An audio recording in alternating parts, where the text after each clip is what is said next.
Commander Lisa Wells stared at the screen as it went dark. The alien message had been short but clear. Humans were not allowed to join the war.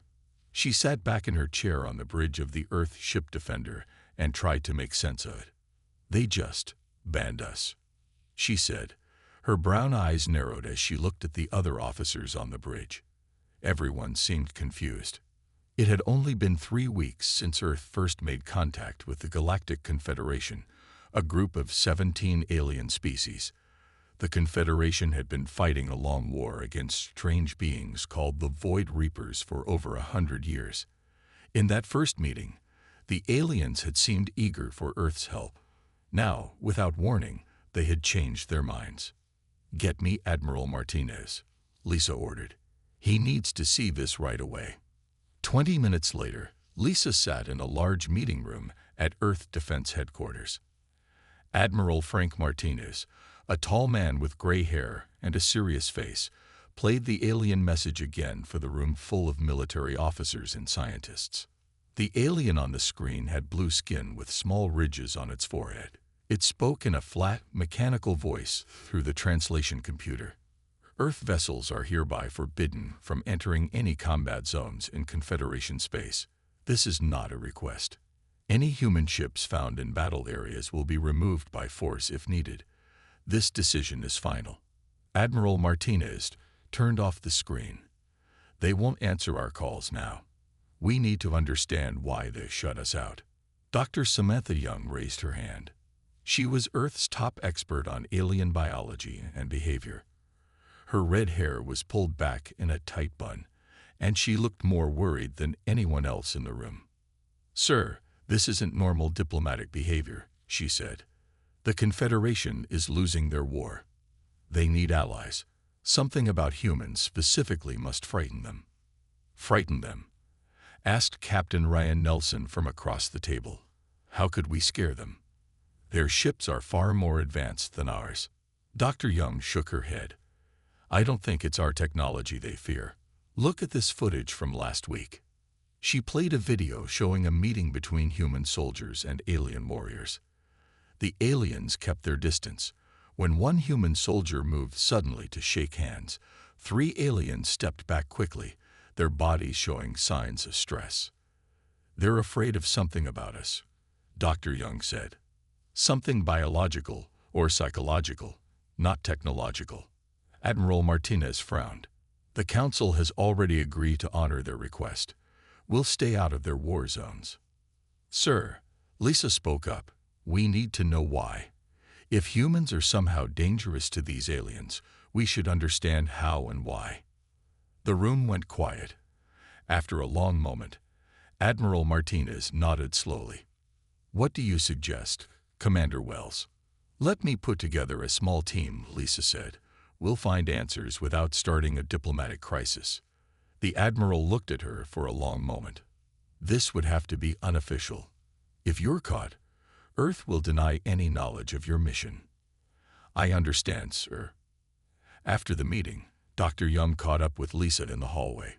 "If you're serious about this, I want to lead the research team," she said. "This isn't just a military question, it's a scientific one." Lisa nodded. "We'll need to be careful. If the Confederation is this worried about humans, they'll be watching us." "I already have some ideas about who to recruit," Dr. Young said. "We'll need a small ship, good cover stories, and access to Confederation space without being noticed." "I'll handle the logistics," Lisa promised. "But we need to move fast.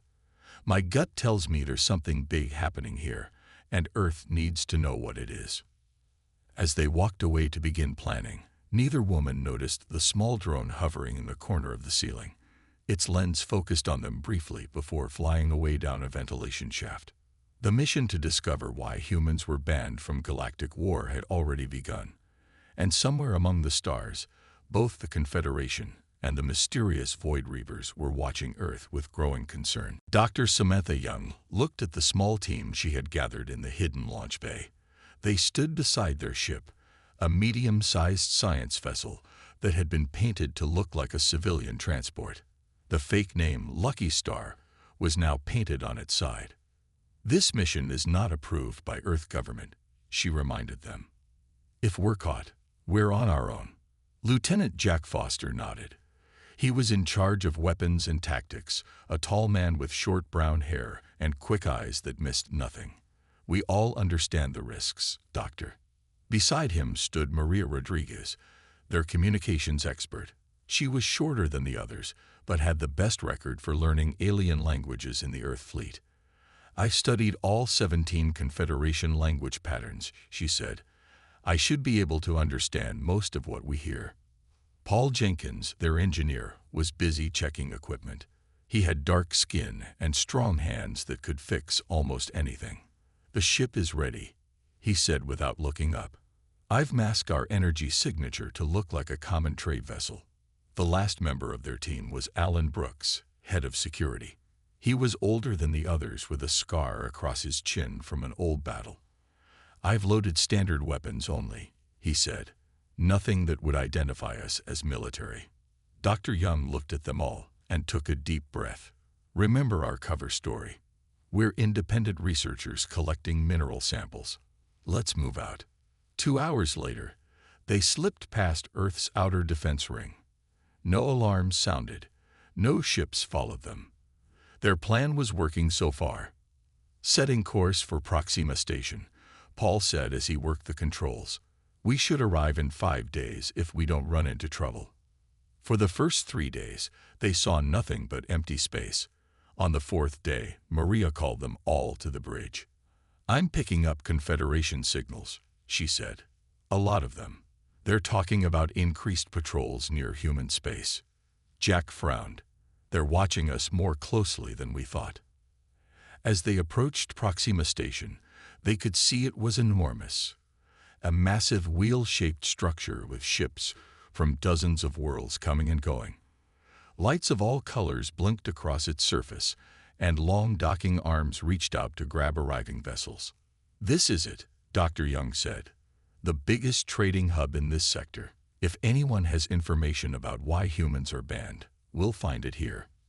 Elen adjusted his civilian clothes. Remember, we're not soldiers here. Act like merchants. The docking process was tense but went smoothly. A bored-looking alien with 6 eyes scanned their fake documents and waved them through without much interest. Inside the station, they were hit by a wave of smells, sounds, and sights unlike anything on Earth. Aliens of all shapes and sizes moved through wide corridors. Some walked on tentacles, others floated in the air, and some rolled on wheels. We need to find someone who will talk, Dr. Young whispered. Someone who knows secrets and is willing to sell them. Jack pointed to a dark corner of the main hall. What about him? In the shadows stood a tall, thin alien with 4 arms and a hard shell that looked like armor. 2 of his arms were typing on devices while another held a drink. The 4th arm was hidden, likely holding a weapon. That's a Vespid, Maria said. They're known for trading information. Dr. Young nodded. Let's approach carefully. Don't mention Earth until we know if he's friendly. As they walked toward the Vespid, Alan suddenly grabbed Dr. Young's arm. Look, he whispered. On a large screen overhead, images of battle were playing. Confederation ships fired strange weapons at dark, shapeless creatures that seemed made of shadow. The creatures, the Void Reapers, moved like smoke through space, surrounding ships and draining their power. But what caught their attention was something else. In the corner of the screen, a small human ship could be seen. As they watched, 3 larger Confederation vessels moved in and forced the human ship away from the battle. They really are keeping us out, Jack said softly. But why? The Vespid noticed them watching the screen. All 4 of his arms went still. Then, surprisingly, he gestured for them to come closer. You are humans, he said in a clicking voice when they approached. I am Zevrak, and for the right price, I will tell you why your kind frightens the entire Confederation. The team followed Zevrak to a small, dim room at the back of a busy alien bar. The 4-armed Vespid moved quickly, checking over his shoulder several times to make sure they weren't being followed. Sit, he said, pointing to chairs around a table. His voice made clicking sounds between words. What you seek is dangerous knowledge. Dr. Young placed a small bag of rare earth metals on the table. We can pay for information. Zevarak's compound eyes reflected the dim light as he examined the payment. Acceptable, he finally said. The Confederation fears humans for an unusual reason. It is not your weapons or your ships. Then what is it? Jack asked. Your bodies. Your minds. Zevarak leaned closer. 3 years ago, the Confederation ran secret tests during joint military exercises with your people. The results terrified them. Maria leaned forward. What kind of tests? They studied how humans react in battle. All species feel fear and stress during fighting. But humans... Zevarak paused, searching for words. Humans also feel something else. Something no other species does. Excitement, Alan said quietly. Yes, Zevarak's antennae twitched. Your brains release chemicals during danger that can make you enjoy battle. The Confederation has no word for this. It is completely alien to them.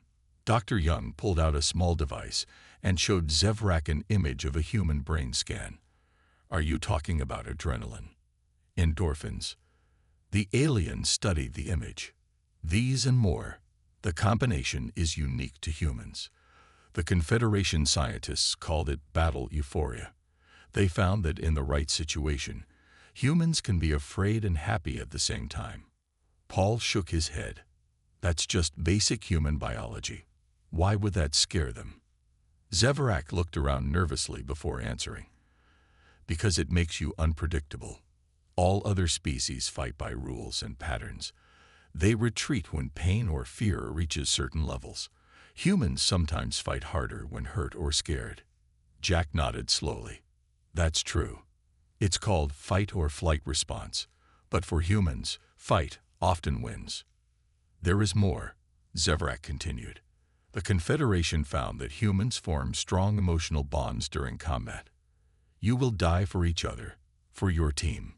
Most species only understand dying for logical reasons. Dr. Young was taking notes rapidly. Is there proof of these studies? Zevarak touched a button on his wrist device. There is a secure database on level 4 of this station. It contains many files on human physiology. I can give you access codes for another payment.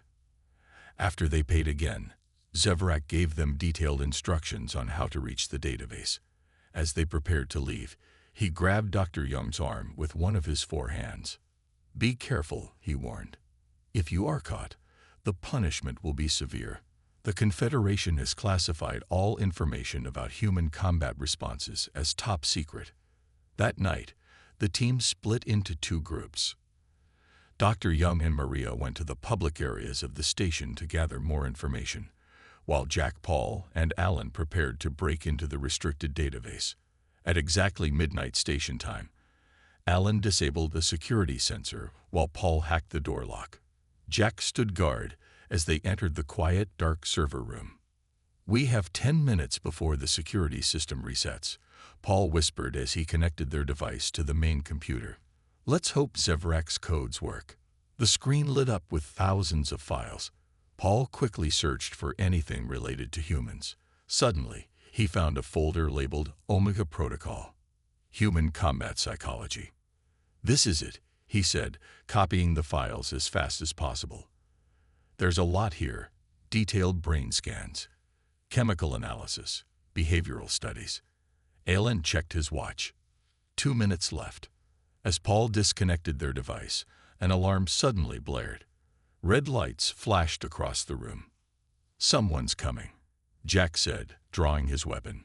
We need to move now. They ran for the exit, but the door slid shut before they could reach it.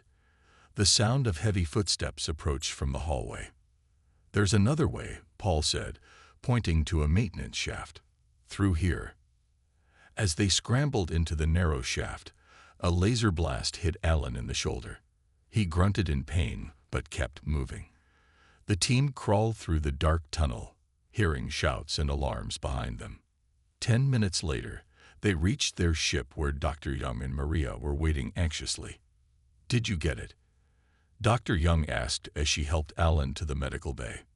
Paul held up the data device, his face serious. We got it. And based on how hard they tried to stop us, I think we're going to find something big. As their ship quickly left Proxima Station, Dr. Young began analyzing the stolen files, unaware that what she was about to discover would change humanity's place in the galaxy forever. These files are incredible, Dr. Young said, looking up from her screen. The team had gathered in the ship's small meeting room. On the walls, she had projected images of brain scans and chemical formulas. 3 days had passed since their escape from Proxima Station. Alan's shoulder was healing well, but they all knew Confederation security forces would be looking for them. What have you found? Maria asked. Dr. Young pointed to a series of colorful brain images. The Confederation has been studying humans in secret for decades. They've discovered that our brains produce unique chemicals during combat, but that's just the beginning. She pulled up a video showing Confederation soldiers in a training exercise with humans. The aliens moved in perfect formation, following clear patterns. The humans, however, changed strategies frequently and often made surprising choices. Look at this, she continued. Their studies show that humans can process fear differently than any other species. We can use fear as fuel for action, and we find creative solutions when under pressure. Paul frowned. That still doesn't explain why they banned us from their war. Dr. Young nodded.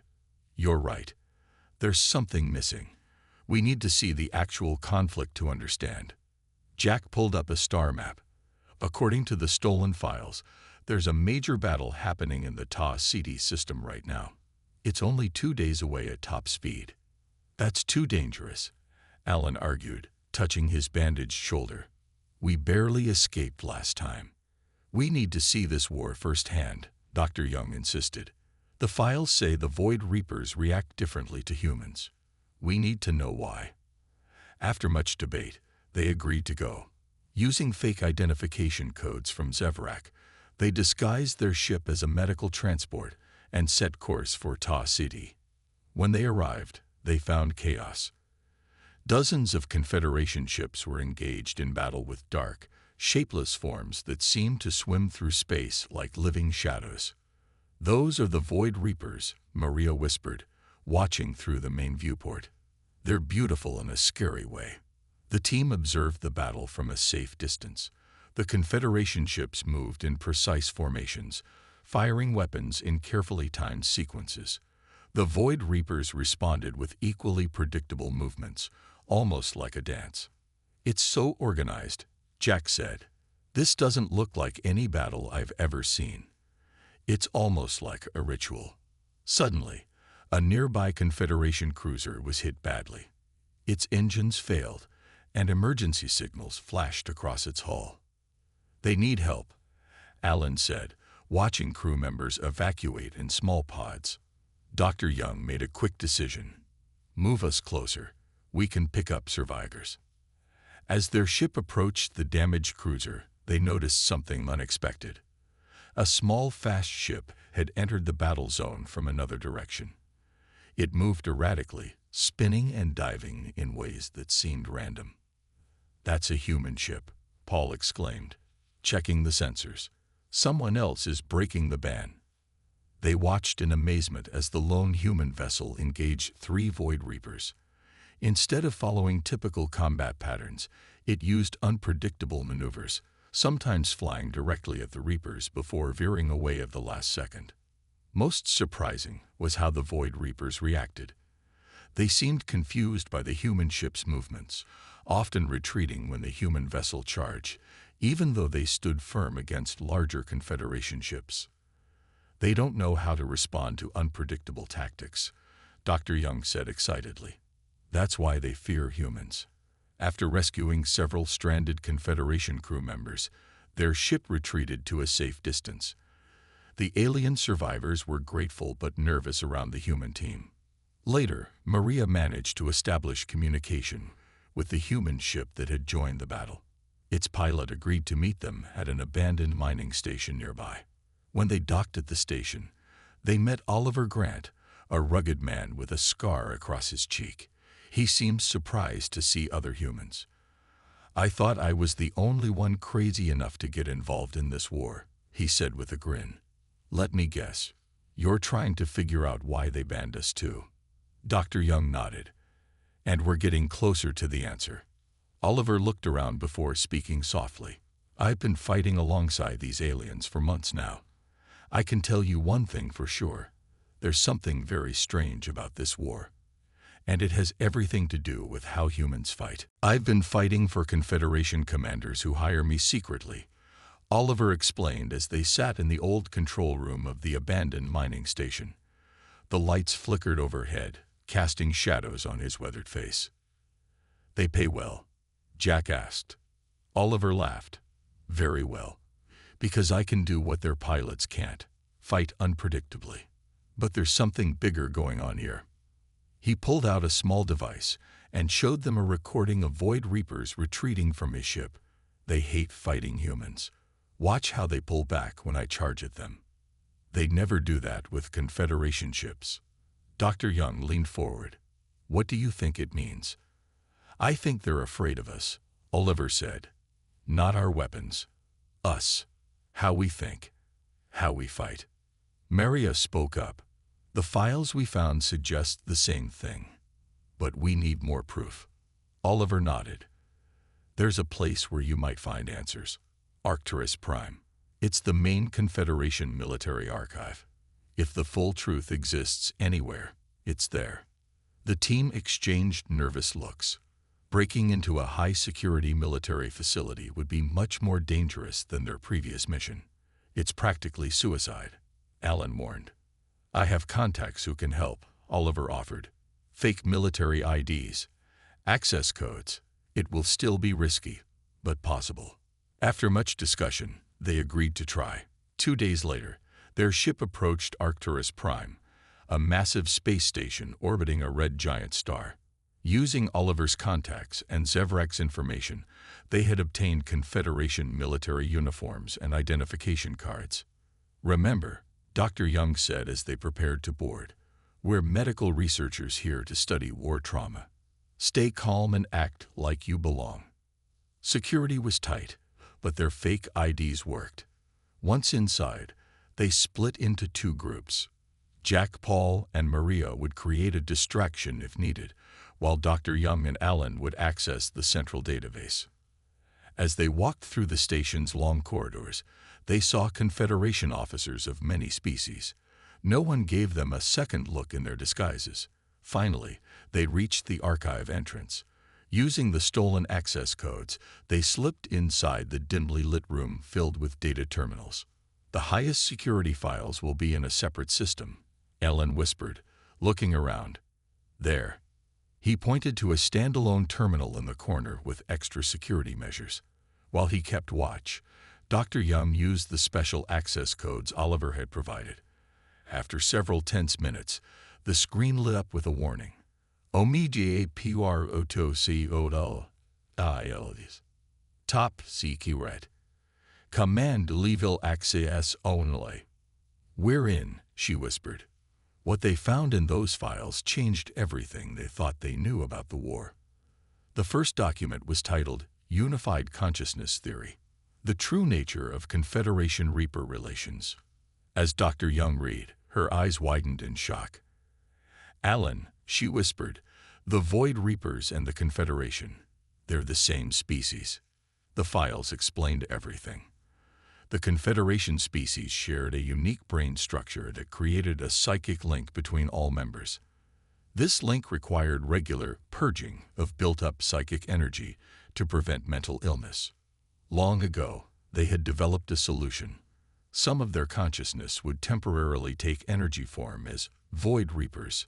These energy beings would engage in carefully controlled combat with their physical forms in what appeared to be war, but was actually a ritual, a necessary psychic release valve for their species. "This isn't a real war," Dr. Young said in disbelief. "It's a mental health treatment for an entire species." The final document explained why humans were banned. Human combat behavior was unpredictable, emotional, and driven by chemicals no other species produced. When humans fought against Void Reapers, they disrupted the delicate psychic balance of the ritual. Worse, exposure to human combat psychology was beginning to permanently alter the Confederation's collective consciousness. "We're teaching them real war," Alan said, his voice hollow, "just by being ourselves." Just then, alarms began to sound throughout the station. Their time had run out. "We need to go now," Alan said urgently. As they ran toward the exit, Dr. Young realized the terrible truth. Humans weren't banned because they were weak. They were banned because they were too dangerous. Simply by fighting as humans naturally did, they were accidentally destroying an ancient, peaceful species' way of life. "We need to report this to Earth immediately," Dr. Young said as their ship raced away from Arcturus Prime. Behind them, Confederation ships had begun pursuit, but quickly fell back when they entered neutral space. Back on Earth 3 days later, Commander Lisa Wells and Admiral Martinez sat in stunned silence as they reviewed the team's findings. The large meeting room was quiet except for the soft hum of air systems. "Let me get this straight," Admiral Martinez finally said, rubbing his forehead. "The Confederation and Void Reapers are the same species. Their war is actually a mental health ritual, and humans are disrupting it just by fighting the way we naturally do." "Yes, sir," Dr. Young confirmed. "Our brain chemistry and combat style are completely foreign to them. When we fight, we do it with emotion, creativity, and unpredictability. They fight with patterns and rules." Lisa leaned forward, "And exposure to human combat behavior is changing them. Like a virus," Paul added. "Our way of fighting is spreading through their psychic network. It's teaching them concepts they never had before." "Like what?" the Admiral asked. "Strategic sacrifice," Jack explained. "Humans will accept losses to win battles. No other species thinks that way. Also, hatred for enemies, desire for revenge, fighting harder when hurt. These are all uniquely human traits in combat." The room fell silent again as Earth's leaders considered the implications. Finally, Lisa spoke. "This gives us enormous power," she said quietly. "We could demand anything from the Confederation. Technologies, territories, resources. They would give us whatever we want to keep us away from their war. Or we could respect their mental health needs and stay away," Dr. Young countered. "Their civilization is millions of years old. They evolved beyond true warfare long ago." The debate spread throughout Earth's leadership over the next week. Some military leaders wanted to use this knowledge as leverage. Scientists argued for respecting the alien biology. Politicians saw opportunities for new alliances.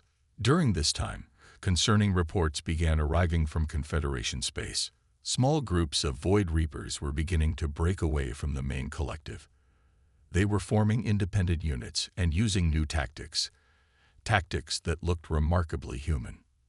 "It's already happening," Dr. Young told Lisa as they reviewed the reports. "The psychological contagion is spreading. Some Reapers are beginning to think like humans, to fight for real." "What does that mean for them?" Lisa asked. "Disaster," Dr. Young replied. "Their entire civilization is built on psychic balance. Real warfare could destroy them from within." That evening, Admiral Martinez called an emergency meeting. His face was grim as he showed them new footage from the edge of Confederation space. "This was recorded yesterday," he said, starting the video. The screen showed a small group of Void Reapers attacking the Confederation outpost. But unlike the ritual combat they had seen before, this attack was vicious and efficient. The Reapers targeted critical systems first, then communication arrays. They used flanking maneuvers and coordinated strikes. "They're fighting like humans now," Jack whispered. "How many casualties?" Lisa asked. "Thousands," the Admiral replied. "The first real casualties in their million-year history." After the meeting, Lisa found Dr. Young in her lab, studying brain scans. "We need to make a decision," Lisa said. "If we do nothing, we might witness the end of an entire civilization." Dr. Young looked up, her eyes tired. I've been thinking about this all day. The Confederation banned humans because they were afraid we would teach them real war. Now that's exactly what's happening. So what do we do? Lisa asked. I think I have an idea, Dr. Young said slowly. If human combat psychology is the problem, maybe human creativity can also be the solution. She picked up a datapad and showed Lisa a design for a new neural interface. What if we could help them develop a new way to release their psychic energy? One that doesn't require warfare at all. For the first time in days, Lisa felt a glimmer of hope. The problem wasn't that humans were too violent. It was that they were too creative. And perhaps that same creativity could save an ancient civilization from destruction. 3 months later, Commander Lisa Wells stood on the bridge of Earth's largest diplomatic vessel as it approached the neutral meeting point.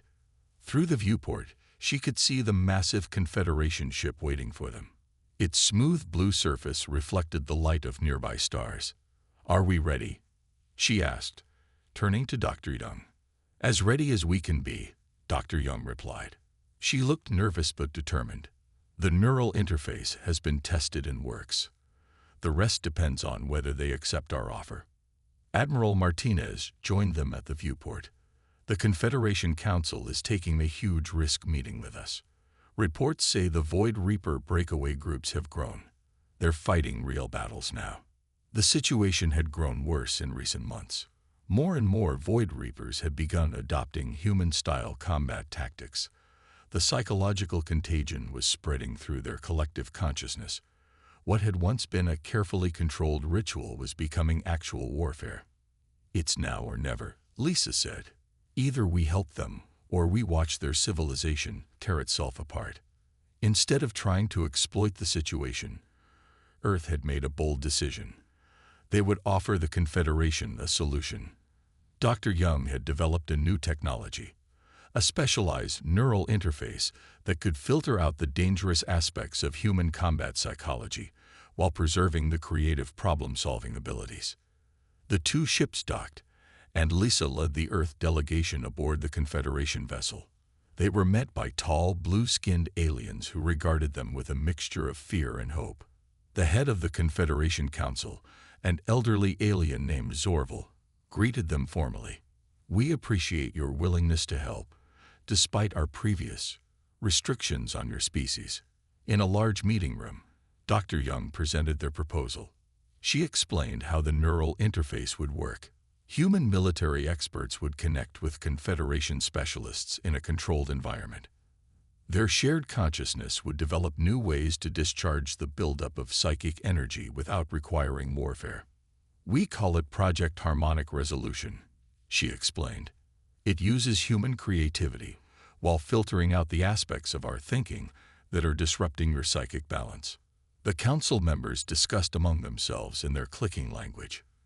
Finally, Zorval spoke. We have little choice but to try. The breakaway Reapers grow stronger each day. They have learned concepts from humans that we never imagined. Revenge, hatred, glory in battle.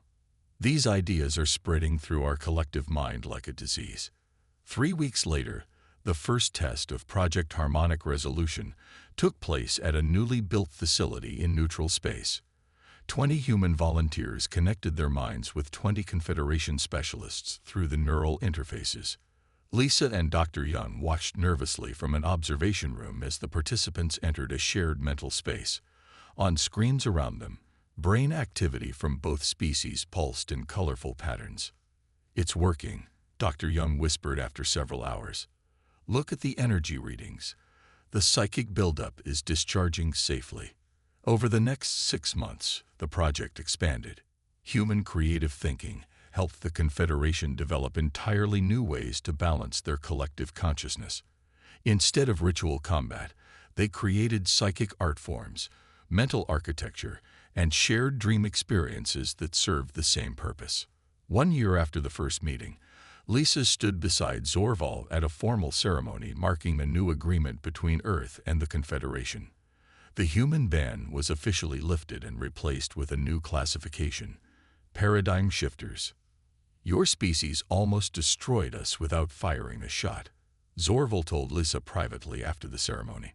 Simply by being human, you introduced concepts that threatened our entire way of life, but you also provided the solution. Lisa watched as human and alien specialists worked together at the new joint research facility. We're still dangerous to you, aren't we? Yes, Zorval admitted. Human minds will always be challenging for us.